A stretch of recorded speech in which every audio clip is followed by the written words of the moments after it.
Chapter 1. Useless Son. You are listening at FameTV.info. 10 years later. Waiter.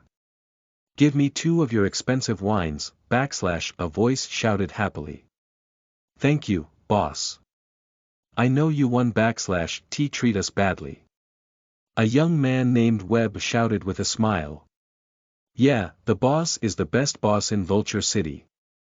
Mirab, an average-looking girl, hugs the right arm of their boss.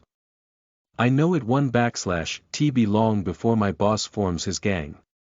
Then, everyone will know how awesome our boss is. Webb added. The boss had a wide smile all over his face. Pleased with the praises. He took a sip from his wine, hugging the lady beside him with his hand pressing on her boobs. However, the lady smiled coyly, ignoring what the boss did to her. A few minutes later.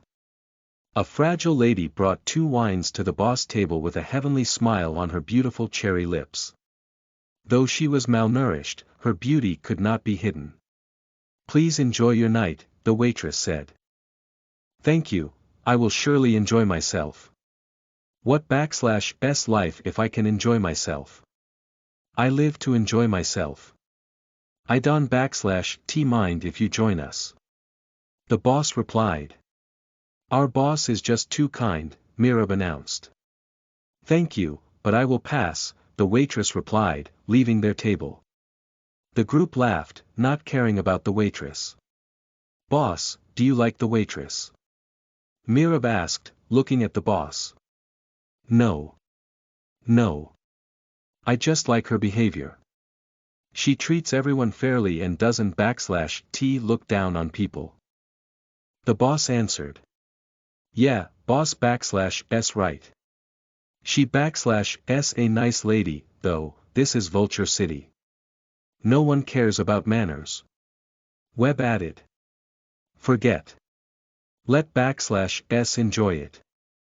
Outside the restaurant. The night sky darkened without the glints of stars. Most people would have slept but not in this area.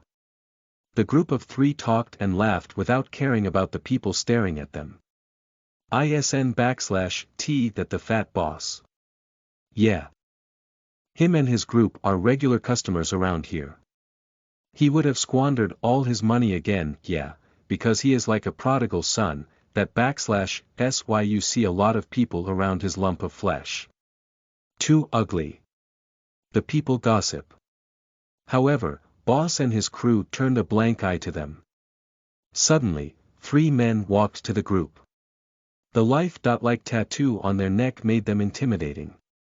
The surrounding quieted, people held their breaths, waiting for what to unfold. You, where is our money? A sonorous voice asked. Boss Fatty and his crew stopped. While the boss began to sweat. His pupils dilated. He opened his mouth, but the word /t come out. Seeing this, Mirab and Webb looked at each other. Boss, we will be going. Tomorrow we will meet. They shouted scurrying away. You. Don /t let me see you again asshole, boss Fatty thought. He removed his origin bracelet and threw it to the 3 men. Without waiting for what happened. He carried his ton of flesh and escaped. In the northern part of Thango, inside the city of Vulture.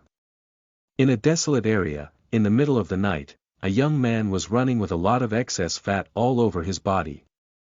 He /s the combination of 3 healthy young men. Every part of his body bounced as he was running, breathing erratically. Humph. Humph. Humph. He was sweating profusely, every step he took shook the ground. However, he kept on running with great difficulty. He looked back into the darkness every second. Reaching a junkyard, the young man was frustrated, there was nowhere to go unless he could climb the 10 meters heaps of junk. However, with the kind of body he had, climbing the junks would be like climbing Mount Everest. The young fat man shook his head, rejecting the idea of climbing the junks.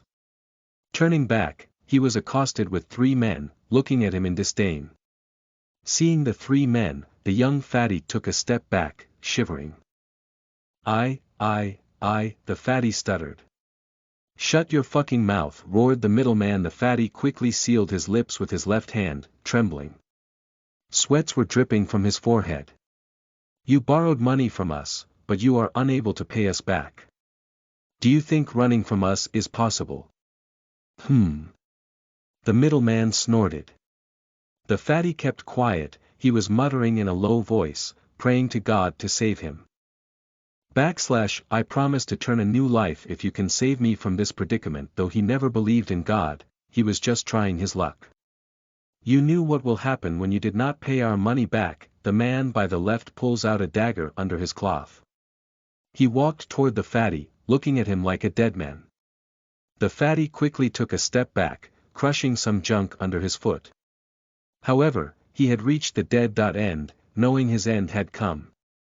The man curled his lips upward a bit, smiling like a devil. He swings the dagger, cutting the chest of the fatty. Ah!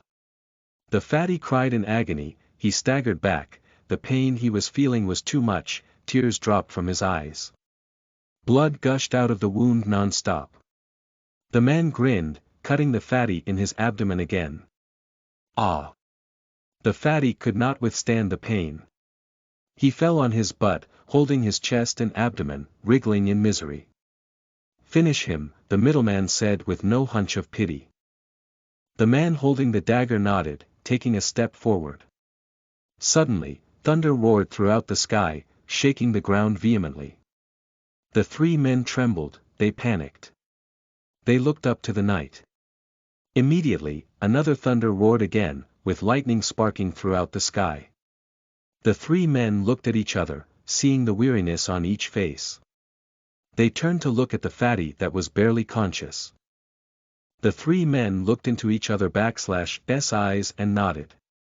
The man holding the dagger turned to face the fatty when lightning struck the heaps of junk, sending the junk flying everywhere. It scared the three men silly. The middleman quickly turned and ran away from the junk site, not waiting for his fellow men. Seeing this, the second man did not dilly-dally. He quickly rushed after the first man in panic. The last man took a quick look at the fatty, seeing that he was almost buried under the junk. He stumped his foot on the ground and ran off.